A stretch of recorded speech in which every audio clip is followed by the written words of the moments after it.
For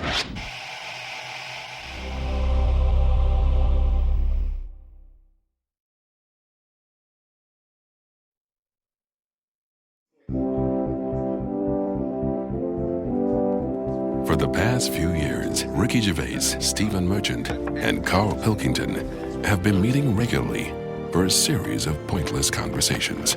This is one of them. Testing. Is that all right? Hello and welcome to the Ricky Gervais Show with me, Ricky Gervais, Stephen Merchant. Hello. And the little round-headed buffoon that is Carl Pilkington. All right.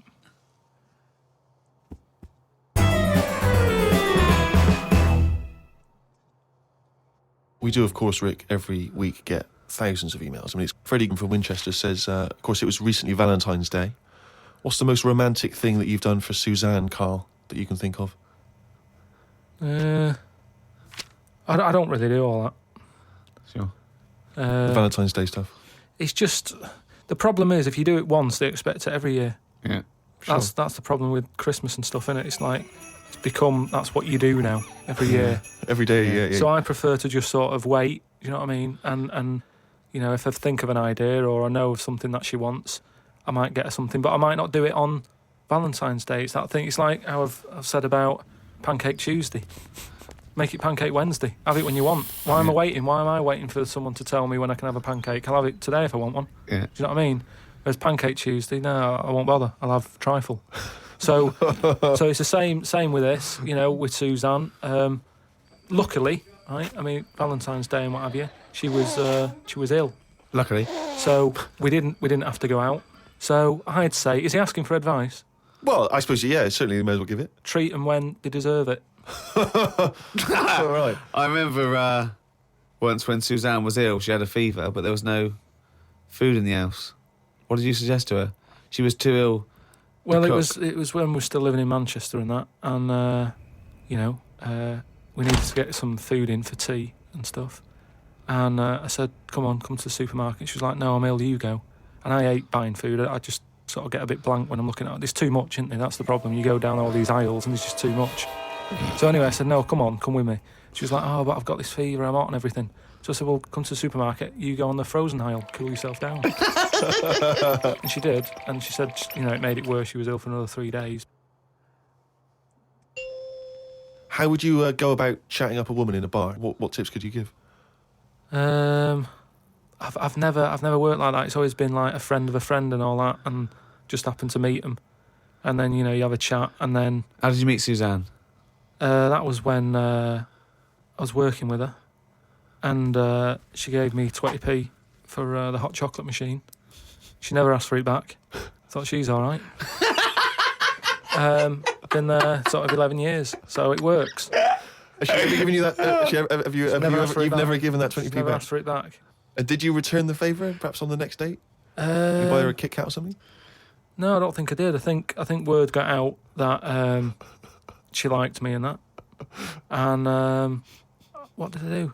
I think I did some work for her, did some editing for her, to sort of show off my skills and that. Sure. And she was like, oh, you're good at this, aren't you? I was like, yeah. And I think she got us another drink because I was doing that editing for her in my own time. So you're up on the deal, aren't you? Because I know now, I know for a fact that you've not spent any money on her in 11 years, so you're 40p up. At least. Lawrence from New York says, I was wondering how Mr. K. Dilkington would interpret this famous saying of philosopher Ludwig Wittgenstein. The quote is, if a lion could talk, we could not understand him. Even if he's English. Yeah, if a lion could speak English, so there's no language barrier, he's speaking English words and using all the correct grammar and everything, but you wouldn't be able to understand what he was saying. Why? Because it is from a different world. His frames of reference would be so bizarre that you wouldn't be able to get a grasp on what he was talking about, because you'd have so little in common, even if he used real words. No, but he's talking English. Yeah, no, but his reference points would be just so far removed. You know, they're removed slightly when if you saw two people talking about Kierkegaard, you'd I hear... wouldn't understand it. Exactly. So remove that 1 billion times to a different species with different input. No, but it depends. If I'm talking to a lion in London Zoo, Yeah. he'll be saying, oh, I'm fed up with being stuck in here. I'll go, yeah. It's like that. It depends what his background is. I mean, there's some people who might have lived down the road from me, but have a totally different life. Absolutely. So it doesn't matter that it's a lion, does it? Well, yeah, because they're just trying to remove it even more. So now it's not just a bloke who lived a few doors away. Now it's not even a bloke. Now it's not even... Yeah, but I'd pick something smaller or something, a worm without a mouth. I'd go, definitely not. What? Definitely not what? I wouldn't be having a chat with it. I just think that a worm that's underground, what's it got to offer me? It's blind and it hasn't got a mouth. It's not going to be a good day out with it, is what I'm saying. It's not going to have that much to say to me, even if it's English. Right? Even if it's English. And how can you tell if a worm is English? Does it wear a very tiny bowler hat? Oh, Christ. But do you understand? What about a jellyfish? No, you see, I think that's where you can say you wouldn't be able to have a good chat with them, because to me, the sea might as well be another world. Yeah. Right? Yeah. In a way, I think the fish sort of have more rights than us. What do you mean? Just because when whoever made the world, right? Yeah. Say, we're just bigging up God, but if I was to have a go at him, I'd say you added too much water. Criticism 1 to God, right? So, How would you have changed that? Just more land. Fair enough. Now, why have fish got more rights than us? That was what I was interested in. Because there's loads of them, and when you look at the amount of sea on the world, right? There's loads of that. You only have to I was in Malaga the other week, right? And you look in the sea, there's loads of different fish, and that's just in 8-foot water. If you go miles out, there's all sorts of weird fish, isn't there, with lights on them and everything. So, and there's just millions of different types. yeah. Now, But why does that mean they've got more rights than us? just because I think, rights come in numbers, don't they? If you know what I mean. Like, if there's one of you shouting, people go, oh, he's an idiot, shut up, whatever. If there's loads of you shouting, they go, oh, best listen to him, see what they've got to say. Right. And that's what I mean about fish. Yeah. There's loads of fish. Right. So... But they're not really making their voices heard, though, are they, Carl? Yeah. I know, because they're underwater. But what I mean is, I don't know what I mean.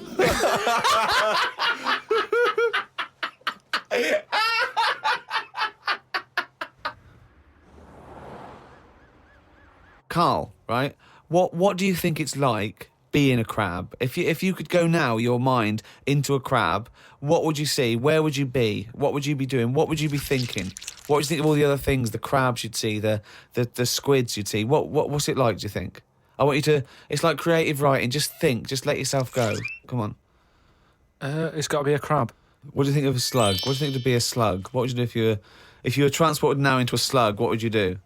And Suzanne, you're suddenly in the kitchen, but you're a slug, and Suzanne's sort of like there, just making tea and that. How do you let her know it's you? It's impossible. I'd just chuck myself into the salt pot or something. No, because what do you do? I'd hate that. That would be horrible, that. Oh, God. Have you ever read Franz Kafka's Metamorphosis, in which a so. man wakes up and he's turned into a giant beetle? And that's the whole story. I think it might be of interest to you. So what happened to him with the beetle? Well, I don't want to ruin it for you in case you read No, it. I but won't be it's- reading it, don't worry. He joined a pop group with 3 other people. He was brilliant. No, it's a really wonderful book. It's a kind of almost heartbreaking because, of course, he does, like Ricky's saying, he finds it very hard then to relate to other people, even though he still has the consciousness of a human. His parents, his rest of his family, they don't know how to deal with him, because he's a giant beetle. He becomes a freak, he becomes an outsider. It's terrible, But hang on, though. Is he a giant beetle? Or Yeah. is he... Well, yeah, that's not going to go down well, is it? That, of course, people aren't going to like you. But if it's a normal-sized one, then you just get in with the other beetles, don't you? Whereas if you're a But you'd be giant... sort of How would you do that? How would you ingratiate yourself? Right, so you're suddenly a beetle, you're Carl Pilkington, right? There's other people, they're doing their business, they're scuttling around, and you go in there and they look at you as a new beetle. What's your first... What do you do? How do you ingratiate yourself? Well, for a bit, I wouldn't sort of barge into their house and that. I'd wait until they're out and about, and I'd like in life, right? Sort of help them out. I don't know what beetles do all day. I've never seen one doing anything. They just seem to be going from one place to another. Right. I've never seen them carrying anything. I don't know what they eat. I don't know what they do. I don't know how we've got them, right? But what I mean is, I'd watch them and I'd sort of help them out. And, I mean, it's like going on a date or meeting a woman, isn't it? But what if there is? Whoa, a hang on. What do you mean? How is it like going on a date with a woman? Well, it's like I said about Suzanne with her hot chocolate. She bought me that, and I've gone, she's all right. Right? She gets me another one. Before I know it, she's living with me. So it's you. So you're all these beetles. They're scrolling around, right? You're sort of like watching them, and then you realise that you want to mate with this female beetle. What do you do? What's your first move? Yeah, but I don't know what beetles do I? So I don't know how what you do. I don't know if you go up and go, all right. What do they do? How do they get on? Well, It's a different world. I don't know yet, do I? Because I haven't done it. would you feel bad because having your own mind in this beetle, right? Would you feel bad shagging a beetle? Would you feel that was a bit sick because you've got a human mind? Well, no, because you just close your eyes and that, wouldn't you? Think of something else. So get round it that way. There's no point getting down about it because I'm stuck now as a beetle. So you've got to get on with it. But if you're a slug, you said you'd throw yourself in the salt pot. What would you do if you were a beetle if you got depressed? And you see all the other humans. No, you see your mates, right? They're listening to the iPod. What would you do? But no, that's what I'm saying. No, beetles are different because they do tend to hang about with each other. A slug's always on its own. It's a lonely insect, isn't it? It's not an insect. All right, what is it? A mollusk. Right, they're lonely. I've never seen a load of snails all together or slugs wandering about. Whereas beetles seem to knock about in crowds. Yeah. So, oh God. Okay, all right, another one. So they're sociable creatures, and it wouldn't bother you that you've got the mind of Carl Pilkington in there? Because you can't communicate with these people What if because they you're- don't speak English. They don't have any communication with you. Yeah, but if it's happened to me, there'll be another one in there. Okay then. Right. Okay. What would you do? Right. That's the most disgusting thing. What could it be? Right. What would you do? Right. If you were suddenly a fly, right, and you were knocking around with the flies, right, and you had to land on some, Excrement? yeah. What would you do? Yeah, but I don't have to. What do you mean? You're a fly. Yeah, You're but I loving wouldn't. No, I wouldn't be loving it, though, would I? it. Why? Because I'm me in that fly's head. So I don't think other flies would be going, come on, join in. I'd just be like, no, I'll wait here, wait, watch and that. Because I don't see why they have to do that. What would you do, right, if you had to go back and you were in a, you had to go and put your mind in like an unhatched egg of something, like maybe one of those, that a wasp was injected in a spider. So you know you're in an egg, right, which is really uncomfortable, in a spider. How would you feel about that, Carl? You're a baby wasp in the abdomen of a spider. And I know everything that I know now. I'm sat in there. Yeah.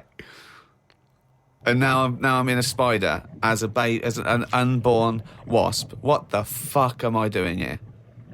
What's going on? I don't know what I'd do there. Probably try and sleep. There's nothing else to do, though, is there? I just pray to God it never happens. I don't believe it. He's written it down. Well, that's the jingle that signals it's time for more extracts from Carl's diary, and we'll lunge straight into it. Wandered down Carnaby Street. There was a happy homeless fella. I gave him £1.50. I thought of a tongue twister after giving him the money. It goes, if you can't treat a cheerful tramp, what sort of tramp can you treat? It's good, that. All Say right. it fast. If you can't treat a cheerful tramp, what sort of tramp can you treat? Good, isn't it? Good, that, yeah. You've got too much time on your hands, Carl.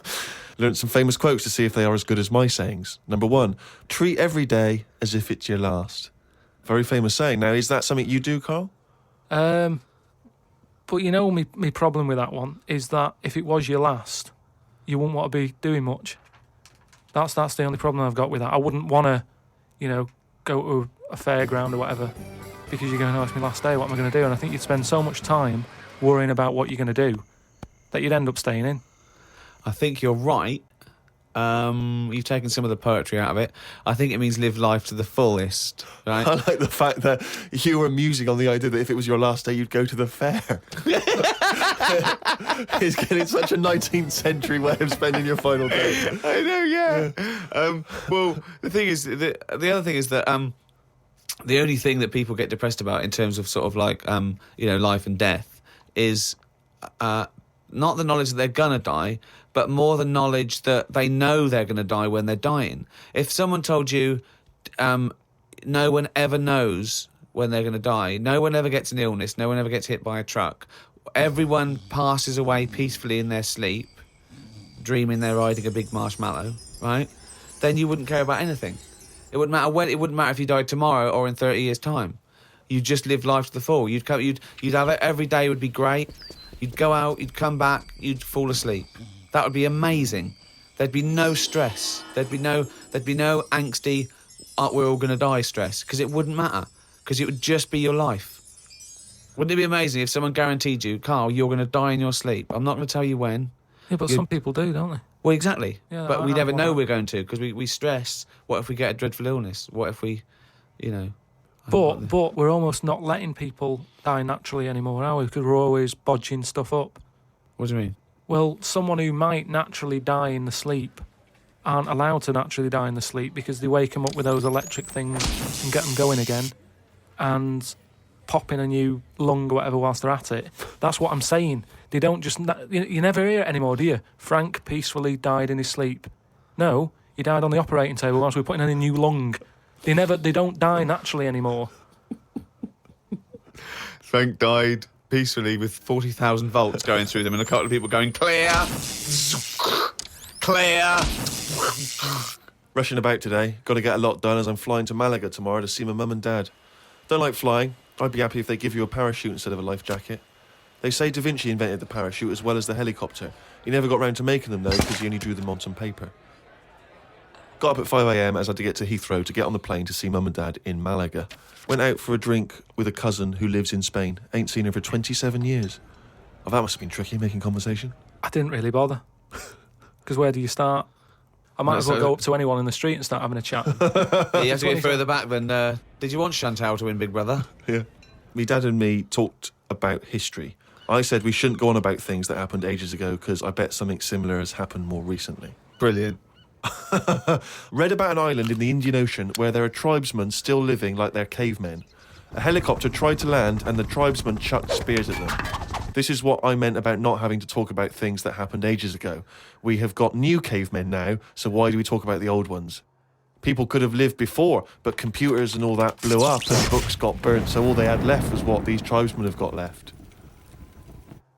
Ramblings And that's the ramblings madman. of a maniac. That That's just a few hours before you go crazy with a gun in there. No, but what I mean there is, right, say if all this has happened before, something happens, Again, a lot of information from the Planet of the Apes. world ends, right, we come back again somehow. Yeah. It's the detail you leave out that makes Yeah. you intriguing. Just like the watch that you can wear that tells you when you're going to die. How does it work? Pop it on your wrist. That's all the detail you need. So the world happened. No. We came back. Yeah. Have you seen the pictures? Forget it then if you don't get it. It's interesting that you had all those profound thoughts about this period in the past when they all lived, but you've still found it appropriate to include at the end of that. It says the tribesmen wave their knobs about when they've had enough of having visitors. That's what it said in the paper. That's what happens. They're quite happy. What paper is this that you're reading? It was in like a paper a couple of days ago. It said they don't mind having visitors if they're bringing them coconuts and stuff that they can eat. Once they've got everything they need, they start waving the tackle about, and that means like, right, leave now, which you would, wouldn't you? Yeah, at a dinner party. My grandfather used to do that.